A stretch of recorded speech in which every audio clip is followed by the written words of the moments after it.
남북 전쟁이 7년 동안 계속되고 있을 때 아브라함 링컨은 1862년 4월 30일 전국의 금식 기도회를 선포한 후에 다음과 같은 유명한 연설을 했는데, 사실 이 연설문은 그의 신앙 고백에 가까운 것이었습니다.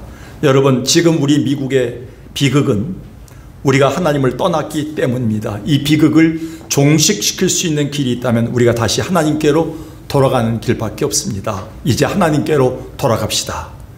이렇게 그는 어떤 역대 대통령보다 하나님의 심정으로 통치했던 대통령이며, 그는 단지 한 나라의 대통령으로서 인기나 명예에 급급하지 않고 오롯이 조국의 미래와 영광은 하나님께만 달려있음을 알고, 당시 그들이 처한 가장 시급한 문제였던 남북전쟁으로 인한 상처를 치유할 수 있는 길을 하나님께로 돌아가는 길임을 알고 당당히 역설했습니다.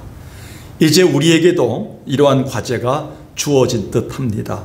우리는 그동안 아주 혹독한 코로나 팬데믹을 겪었고, 이제 그 재난의 끝자락에서 아직도 어수선하지만 한 해를 마무리하고 있는 시점에 있습니다.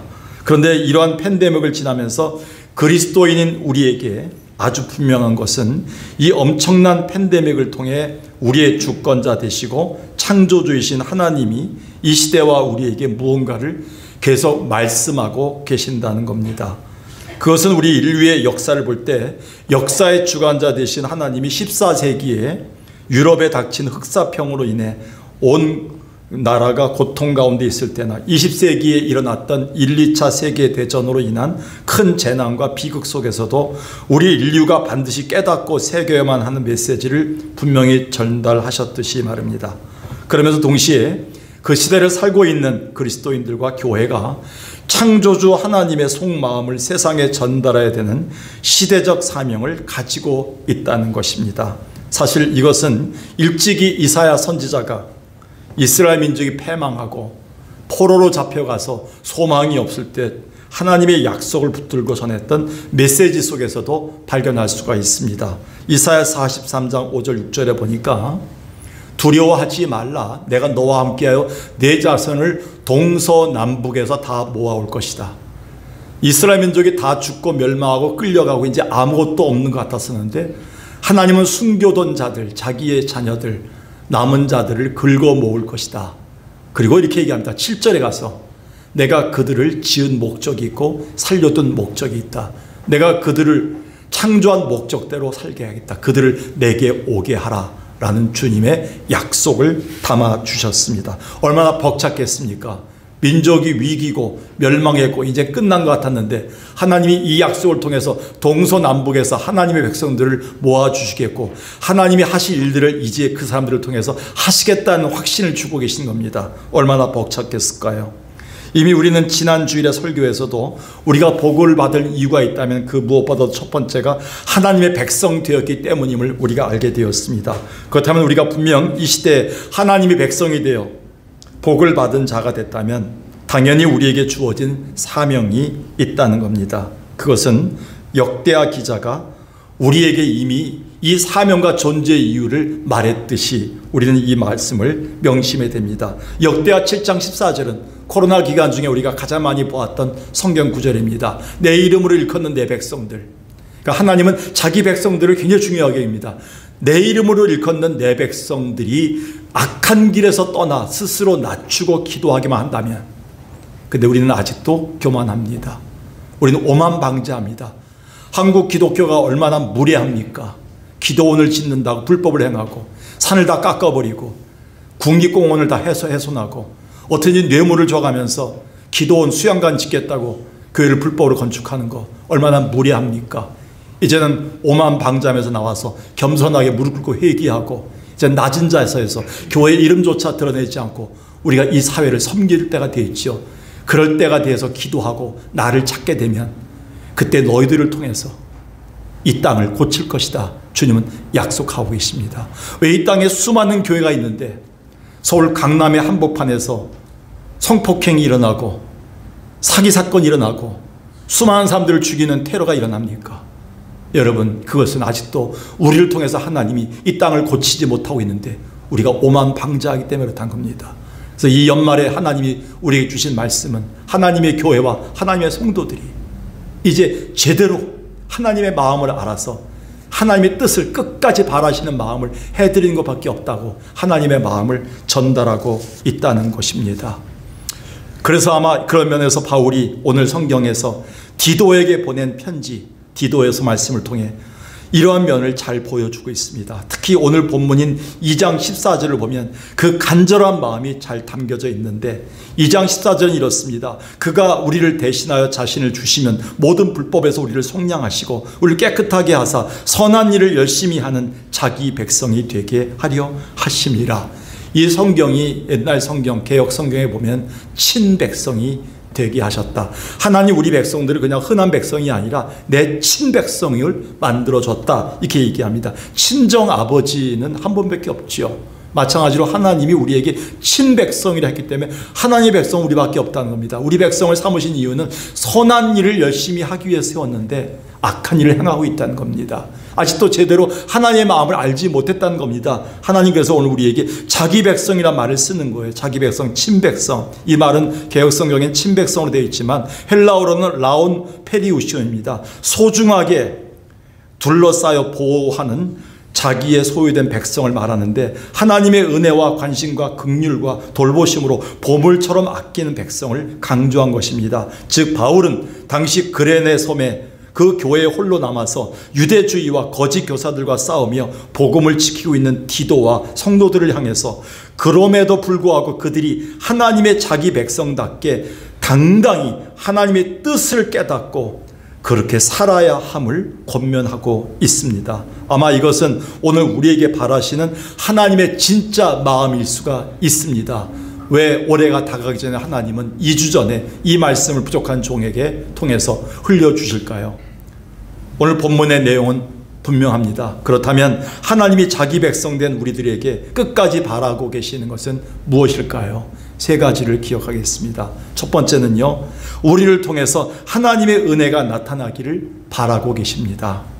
여러분 아시나요? 우리는 주님의 자녀된 그 순간부터 모두에겐 이미 하나님의 은혜가 듬뿍 담겨져 있고 은연중에 그 은혜가 흘러나오게 만드셨다는 겁니다. 그래서 하나님 백성된 자들은 매사에 조심해야 됩니다. 내 말과 행동과 내 돈과 시간과 제스처와 그리고 한숨과 모든 살아가는 모든 소리들 속에서 은혜가 흘러나가게 돼 있다는 겁니다. 그렇게 하나님 우리를 만드셨다는 겁니다.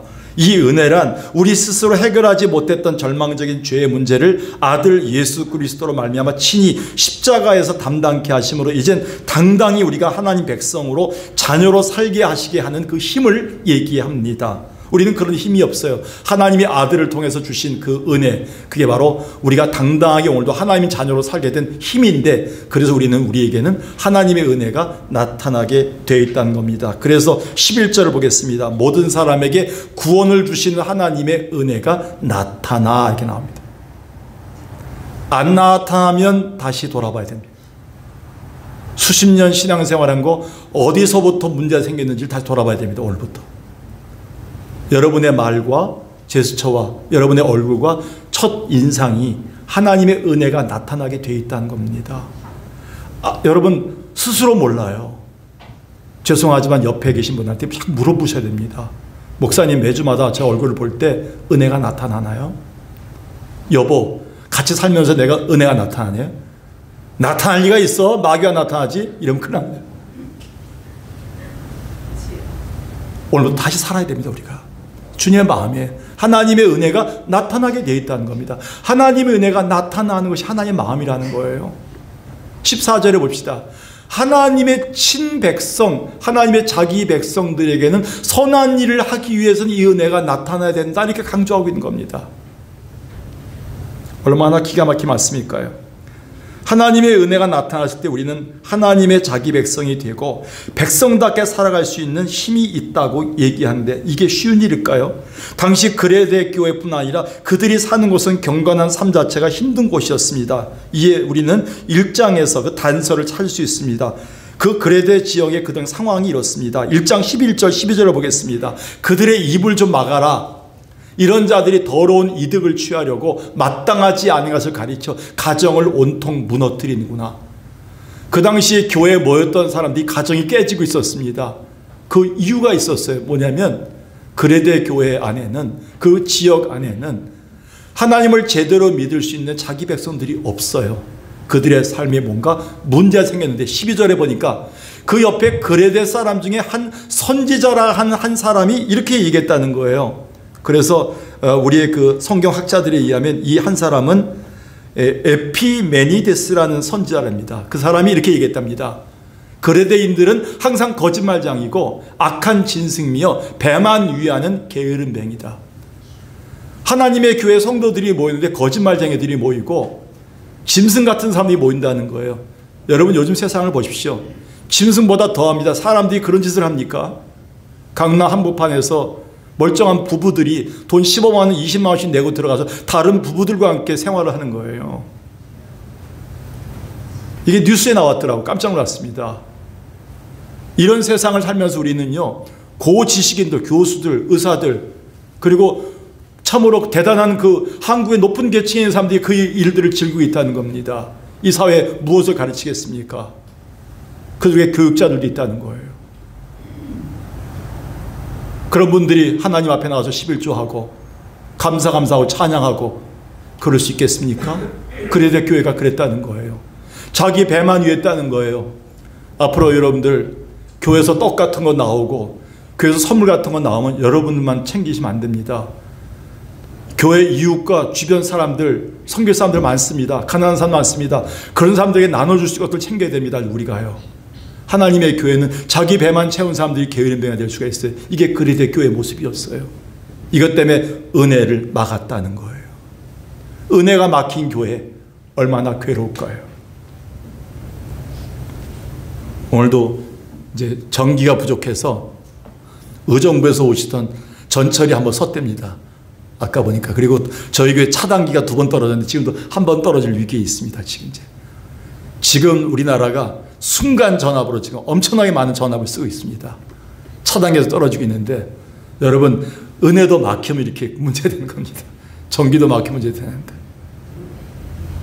이런 상황 속에서도 하나님은 바울을 통해서 너희가 하나님의 백성이라면 여기서 하나님의 은혜가 나타나는 삶을 살아라 이렇게 얘기합니다. 여러분 누가복음 7장을 볼까요? 동네에 한 죄 많은 여자가 있었는데 예수님의 은혜를 많이 받았던 것 같아요. 바리새인의 집에 예수님이 있다는 얘기를 듣고 하나밖에 없는 일생에 한 번밖에 여자들에겐 일생에 한 번만 깰 수 있는 향유 옥합 1000만 원짜리 옥합을 가지고 와서 예수님이 옆에 가서 그 향유를 깨갖고 예수님의 더러운 발에다 붓고선 자기 머리털을 가지고 향유 부은 발에를 씻기고 있습니다. 눈물을 흘리고 있습니다. 옆에서는 조롱합니다. 그 비싼 거 가지고 왔다가 버리냐? 네가 뭐 잘났느냐? 그런데 예수님이 이렇게 얘기합니다. 이 여인은 많은 죄가 사해진 은혜를 많이 받은 여인이다. 은혜를 많이 받은 여인은 은혜를 나타낼 수밖에 없다 이렇게 얘기합니다. 여러분 왜 우리가 각박합니까? 왜 우리가 말할 때마다 상처를 줍니까? 왜 우리가 많은 사람들 앞에 우리가 각박하게 살아갑니까? 그 이유는 은혜가 없기 때문에 그래요. 각박하기 때문에 그래요. 받은 은혜가 없기 때문에 그래요. 하나님의 은혜를 매주마다 많이 받고 하나님의 은혜를 어떤 위기 속에서도 많이 공급받아야지만 우리가 어떤 위기 속에서 다른 사람을 나타낼 수 있는 은혜가 나올 수가 있습니다. 그래서 바울은 디도에게 하나님의 은혜를 나타내라 이렇게 얘기하는 거예요. 이 말씀은 굉장히 중요한 말씀입니다. 제가 성경을 읽으면서 가장 부럽고 소망하는 교회의 모습이 있다면 아마 2000년 전에 존재했던 안디옥 교회일 겁니다. 안디옥 교회는 우리 교회보다 역사가 짧아요. 지금 2년밖에 안 됐어요. 그리고 안디옥 교회는 지금 건물도 없어요. 조그만 교회예요. 조그만 소규모 개척교회인데 이 교회가 2000년 교회 역사에 가장 부러운 교회가 됐던 이유가 있어요. 예루살렘 교회에서 바나바에게 그 교회 한번 가보라고 얘기합니다. 소문이 나서. 어떤 소문이 났습니까? 사도행전 11장에 보니까 주의 손이 그들과 함께 하는 모습이 나타났어요. 이게 은혜예요. 예배당에 처음 들어올 때, 전도회를 처음 볼 때 주님의 손길이 함께 역사하는 모습을 봐야지만 은혜인 줄로 믿습니다. 이 교회는 뭔가 돈도 없고 힘들고 성도들이 일꾼들이 별로 없지만 주님의 손길이 함께하고 있다. 그러니까 22절에 예루살렘 교회가 이 사람의 소문을 듣고 바나바를 안디옥까지 보내니 23절 그가 이르러 뭘 받습니까? 하나님의 은혜가 나타난 걸 봤어요. 교회 규모가, 교회 건물이, 교회 버스가, 교회 주방시설이, 교회 그리고 많은 시스템들이, 교회 많은 환경이, 재정이 많아야지만 여러분 훌륭한 교회입니까? 하나님의 교회는요, 은혜가 흘러나오지 않으면 하나님의 교회가 아니에요. 하나님의 은혜가 흘러나왔기 때문에 주님은 이 안디옥 교회를 통해서 세계 선교의 역사의 시발점으로 삼은 거예요. 수많은 교회 중에서 이 교회를 선발하신 거예요. 아무나 주님이 쓰시지 않아요. 하나님의 은혜를 드러내려면 하나님의 은혜가 나타나는 교회를 쓰시는 거예요. 그래서 고린도후서 2장 16절에서 바울은 이렇게 얘기합니다. 어떤 사람에게는 사망에 이르는 썩은 냄새가 난다. 근데 어떤 사람들을 보면 생명 냄새가 난다. 그리고 3장 2절에서는 우리는 그리스도의 편지다. 우리를 읽음으로써 예수님을 읽을 수 있고 우리를 읽음으로써 우리 교회를 읽을 수가 있는 편지다 이렇게 얘기하고 있어요. 과연 여러분을 읽으면서 은혜를 읽을 수 있고 여러분을 보면서 은혜의 냄새를 맡을 수 있고 여러분 보면서 은혜가 나타나는 걸 볼 수 있는 자들인가요? 주님은 이 연말에 우리에게 끝까지 바라시는 거 한 가지, 그건 첫 번째 뭐냐면 은혜가 나타나길 바라신다는 거예요. 그러기 위해서 에베소서 4장 말씀 한번 읽어보겠습니다. 바울은 이걸 부탁했어요. 우리에게 시작. 물은 더러운 말은 너희 입 밖에도 내지 말고 오직 덕을 세우는데 소용된 대로 선한 말을 하여 듣는 자들에게 은혜를 끼치게 하라. 같은 말이라도요, 은혜되는 말이더라고요. 오늘 여러분, 우리를 통해서 자기 백성 된 우리를 통해 하나님의 은혜가 나타나는 여러분 되기를 주의 이름으로 축원합니다. 두 번째는요, 지금의 불경건한 세대 가운데서 경건한 삶을 바라고 계십니다. 조금 전 읽었던 1장 12절을 다시 보겠습니다. 배경이죠. 그곳 그레네 지역과 그곳 분위기들을 알 수 있습니다. 그때 교회 분위기 어땠는가? 어떤 선지자가 말했듯이 그들에겐 세 가지 불경건함이 나타났습니다. 첫 번째는 하나님이 가장 싫어하는 거짓된 삶, 타인을 잔인하게 생각하고 함부로 대하는 금수와 같은 행위, 그리고 자신의 쾌락만 추구하는 탐욕과 게으름 등이 불경건함이 나타났습니다. 알다시피 그것은 하나님 나라의 고상한 가치와 하나님 나라 백성들에게 맞지 않는 품격이었습니다. 그래서 바울은 디도에게 이렇게 다시 지시합니다. 12절에 하나님이 너에게 주신 은혜가 너에게 어떻게 나타나냐. 2장 12절 본문에 보니까 이렇게 얘기합니다. 너희에게 불경건한 것들, 경건치 않은 것들, 세상의 정욕을 다 버려라. 하나님이 그렇게 인도할 것이다. 하나님의 은혜가 높으면 버릴 수 있을 것이다. 그러면서 신중함과 의로움과 경건함으로 이 세상에 살아야 될 이유가 있다. 여기서 신중함, 그리고 의로움, 경건함을 잘 보십시오. 이 말은 신중함은 자신과의 관계에서 자기를 절제할 수 있는 힘을 얘기합니다. 그리고 의로움은 하나님의 은혜가 나타날 때 의로움은 어떻게 나타나냐면 타인과의 관계에서 진리의 바탕을 둔 삶의 모습이 나옵니다. 공정하게 판단해 주시고 공정하게 사람을 대할 수 있는 마음이 생깁니다. 그렇지 않으면요, 이 사람이 나한테 잘해주기 때문에, 커피를 자주 사주기 때문에 이 사람 말하면 뭐든지 믿어, 내 편이야. 하나님의 교회는 편당이 있어서는 안 됩니다. 하나님의 교회는요, 진리에 입각한 곳이에요. 타인과의 관계에서도요, 진리에 입각한 삶을 살아야 됩니다. 그리고 경건함이 뭡니까? 하나님과의 관계 속에서 하나님을 두려워하는 마음으로 사는 거예요. 이 세 가지가 나타날 때 불경건한 세대 가운데 경건한 삶을 살 수 있는 힘이 나타나, 이건 하나님의 은혜로 양육받는 삶이다 라고 성경은 얘기하고 있다는 것이죠. 굉장히 중요한 말씀입니다. 그래서 히브리서 기자는 좀 더 과감하게 날마다의 이런 경건의 훈련을 주문했습니다. 히브리서 12장 1절 봅시다. 우리에게 있는 무거운 것과 얼매기 쉬운 죄가 있는데 이걸 벗어버려야 된다. 그래야지만 천국으로 가는 길에 경주를 할 수 있다. 우리가 뛰면서 걸그적거리는 게 있다. 참 무거운 게 있다. 벗어버려야 된다. 그게 뭐냐? 그것만 건드리면 못 견디는 게 있어요. 그것만 말하면 못 견디는 게 있어요. 우리는요, 그것만 건드리면 자꾸 죄된 게 있어요. 자꾸 습관이 나와요. 그 부분을 빨리 버려라. 불경한 것이다. 그러기 위해서 뭐예요? 4절. 너희가 근데 그것을 버리기 위해서 피 흘리기까지 싸우진 아니한다. 이렇게 얘기합니다. 우린 자존심 갖고는 피 흘리기까지 싸웁니다. 우리 가문의 명예를 위해서는 피 흘리가 싸웁니다. 목숨 걸고 아버지의 이름으로, 가문의 이름으로. 근데 자기 죄를 위해서는, 불경건한 것에 대해서는 피를 흘리지 않은 것 같다.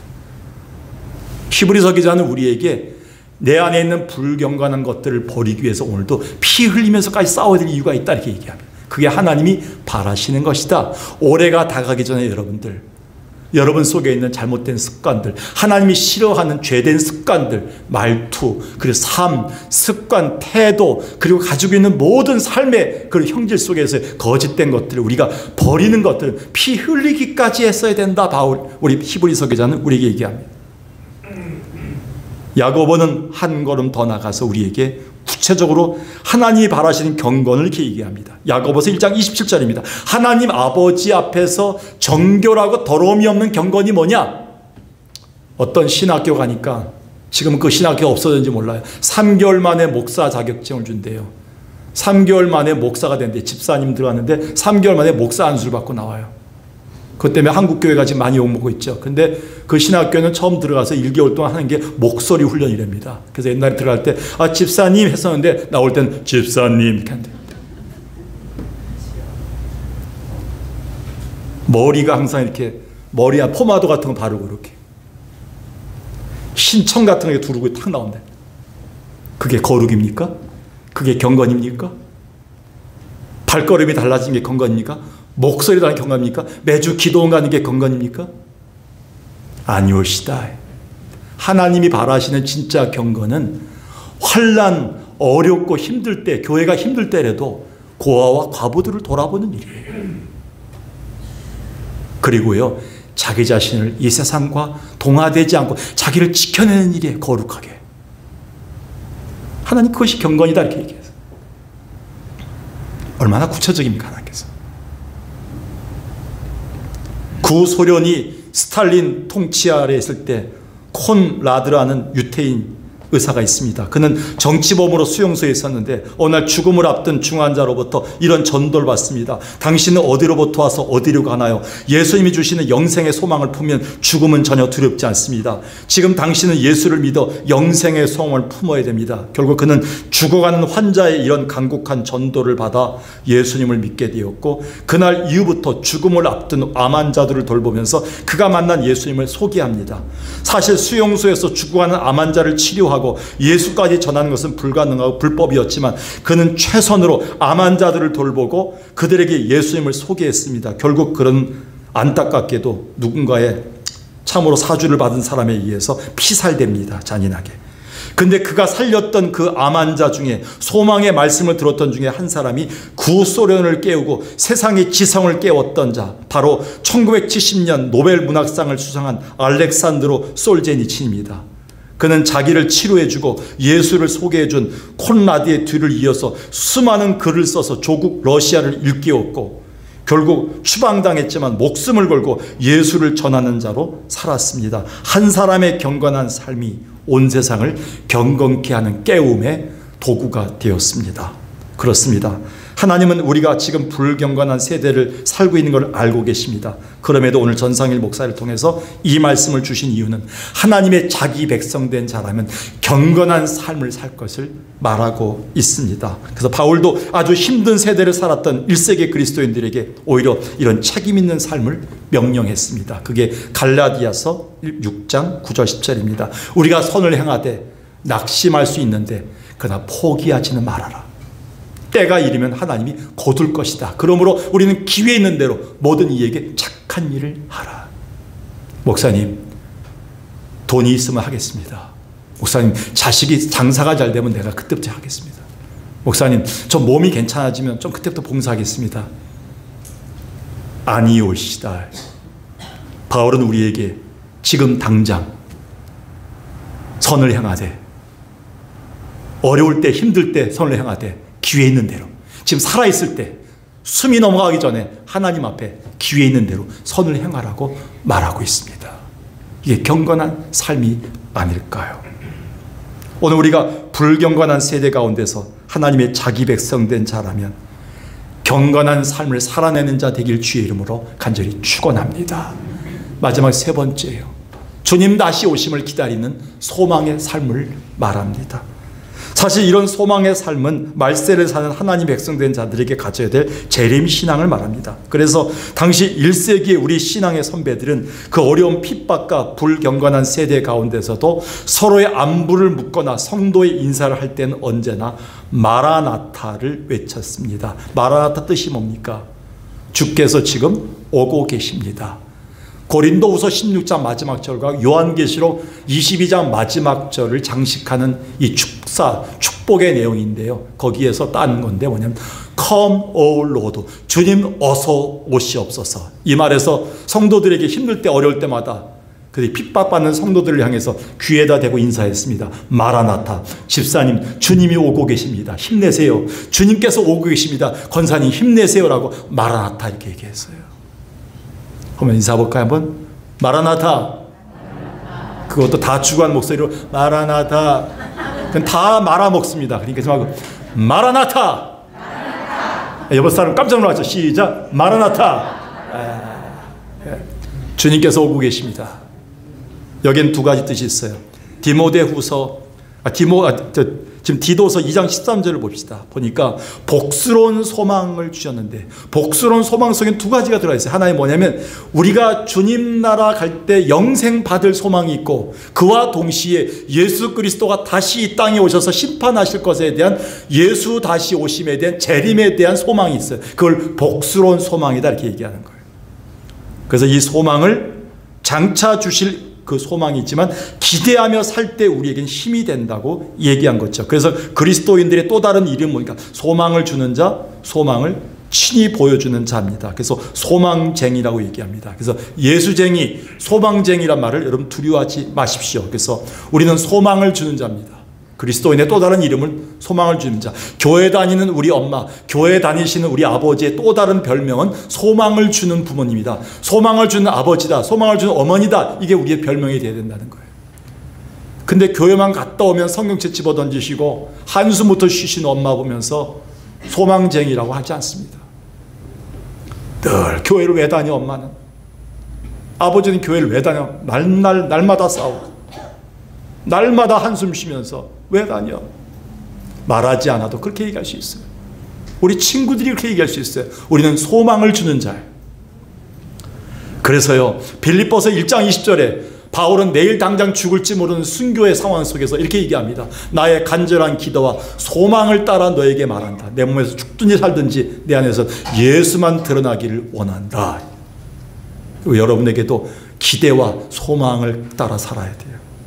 오늘도 소망 때문에 온 거예요. 우리가 이 소망을 붙잡으러 온 겁니다. 우리가요. 그래서 영국 군목 출신의 맥도날드라는 목사님이 있습니다. 제2차 세계대전 때 독일군 포로가 되었습니다. 죽음의 포로 수용소에서 맥도날드는 여러 번 절망하면서 거의 인생을 포기하게 됐습니다. 그런데 어느 날 새벽에 전기 기술자였다가 그곳에 같이 잡혀왔던 친구가 라디오를 조립해서 몰래 영국 BBC 방송을 듣다가 친구인 맥도날드를 깨웠어요. 친구야, 방금 전에 연합군이 노르만디 상륙작전에 성공해서 지금 진격하고 있대. 이제 곧 그들이 이곳에 들어온다네. They have come. 이 말을 전했어요. 이 말 They have come이 계속 귀를 통해서 환자들을 깨우면서 그 수용소들을 깨우면서 전부 다 전달해줬어요.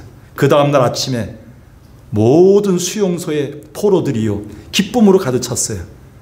독일군들이 놀래갖고 총으로 위협합니다. 가만히 앉으라고, 가만히 있으라고. 근데 동요가 일어났어요. 소망을 품은 그들은 두려워하지 않고 찬송을 부르기 시작했어요. 온 수용소가 웃음소리와 찬송소리가 울려나기 시작했어요. 얼마 후에 그 수용소는 탈환됐고 자유의 몸이 되었습니다.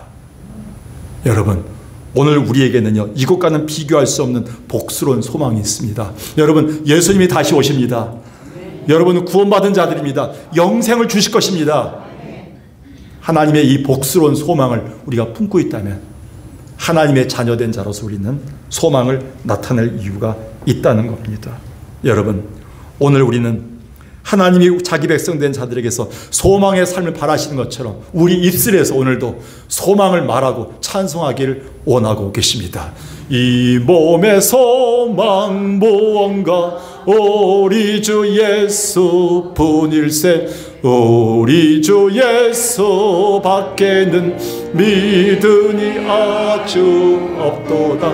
주 나의 반석이시니 그 위에 내가 서리라 그 위에 내가 서리라. 2절까지 부르겠습니다. 무섭게 바람 부는 밤 물결이 높이 설렐 때 우리 주 크신 은혜에 소망의 닻을 주리라. 주 나의 반석이시니 그 위에 내가 서리라 그 위에 내가 서리라. 오늘 말씀을 정리합니다. 같이 정리해 볼까요? 하나님이 이 연말에 우리가 올해가 다가가기 전에 끝까지 바라시는 하나님의 마음을 전달해 주셨습니다. 그 세 가지는 무엇일까요? 하나님의 자기된 백성이라면 첫 번째 뭐가 나타나야 됩니까?